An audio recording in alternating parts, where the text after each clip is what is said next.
Okay, so I hope you are pretty much okay with what I have been doing so far. Now let's move to the third question.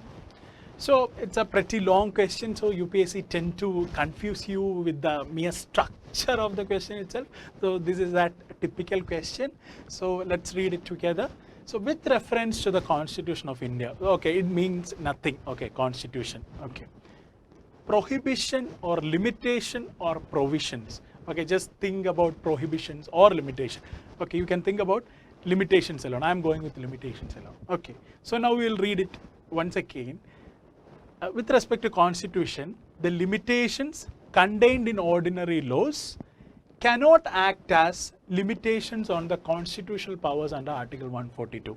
That is the only way in which you should be reading this question.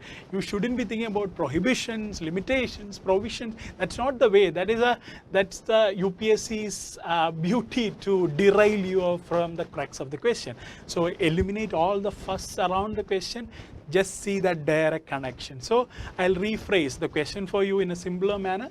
With respect to the Constitution, the limitations contained in ordinary laws cannot act as limitations on the constitutional powers under Article 142.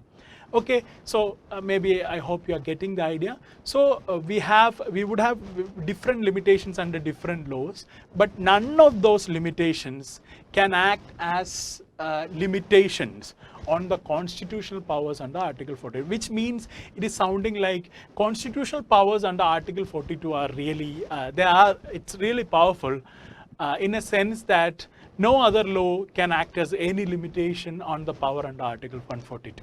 Okay, getting the gist of it. I think this is one process you should be adopting when you are seeing such long, windy statements. Okay, just eliminate all the misleading, fussy words around it. Just see the straight connection. That would be your first task. So it could mean which one of the following. So that is a question. So there are four options about different agencies. The first statement goes like this. The decisions taken by Election Commission of India while discharging its duties cannot be challenged in any court of law.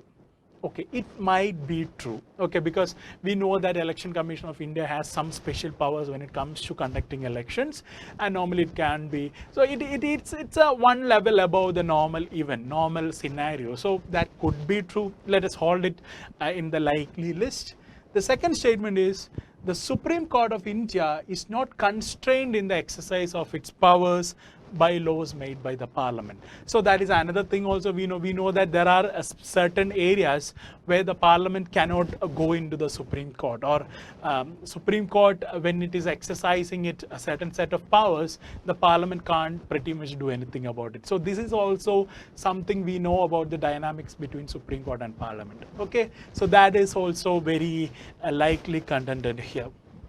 Third is, in the event of a grave financial crisis in the country, the President of India can declare financial emergency without counsel from the cabinet. Okay, again, this also sounds important. Okay, maybe at times of emergency, we do all those exceptional things, right? So maybe, okay, that also makes sense. And fourth statement is, state legislatures cannot make laws on certain matters without the concurrence of the union legislature.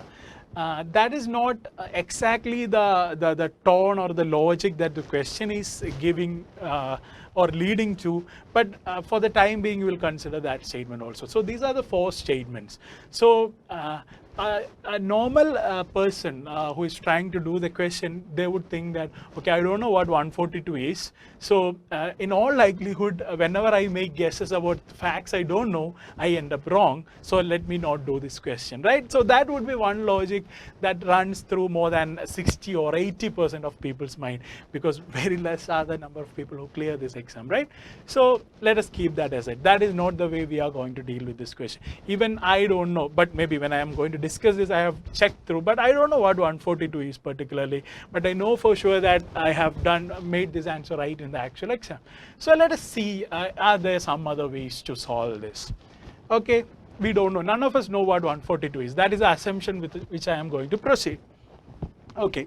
So is there anything you know about from this thing? So in this question, what you can try to recall is, can you recall the number, the particular range of numbers where you can in the constitution where you can find discussions about each topic. So one thing I can do for sure is about financial emergency. I know for sure that all emergency powers are being spoken about something in the range of 300, right? 356, I know about 365, then there is 360. So these are the kind of articles we deal with emergency situations. So 142 is it's way out of the league. So I think this is one way in which I will eliminate statement C, because I don't find any connection with emergency powers and Article 142.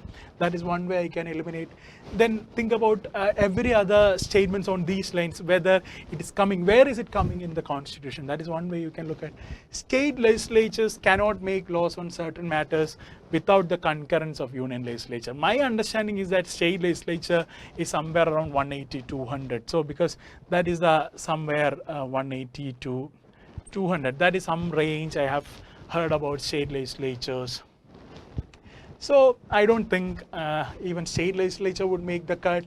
Then decisions taken by Election Commission of India while discharging its duties cannot be challenged in any court of law. Actually, I don't know where Election Commission perfectly comes, but I don't think it's somewhere around.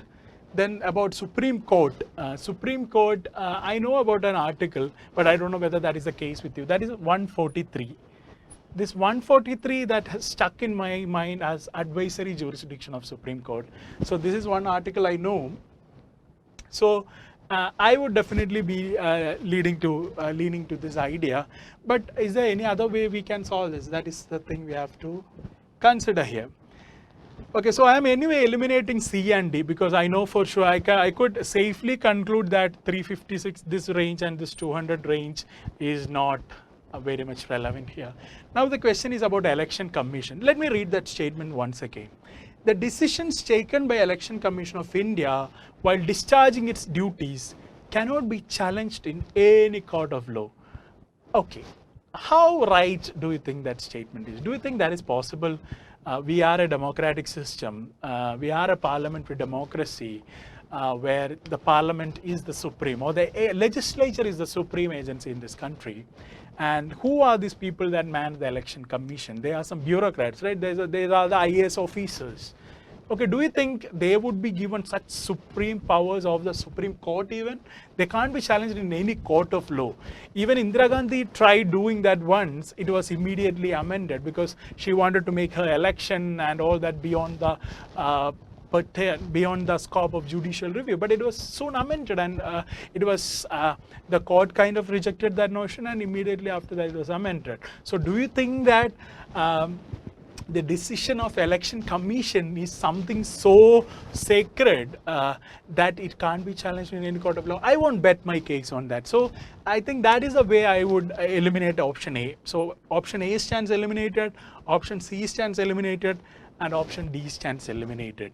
So what remains is, in Sherlock Holmes terms, it's option B. The Supreme Court of India is not constrained in the exercise of its powers by laws made by the Parliament. So that is one way you could arrive at the answer. And another way is the one I mentioned. If you know about advisory jurisdiction, about writ jurisdiction, if you know about something related to Supreme Court in that range of articles, I think that is one good way to go about.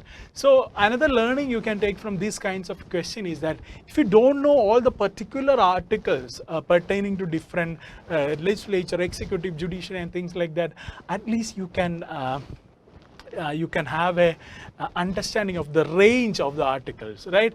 You should know maybe, my sense is that Supreme Court judiciary, higher judiciary comes from where around 120s to 148, 150, something. This is the kind of range. That is some vague memory I have about the judiciary. So that is one way in which,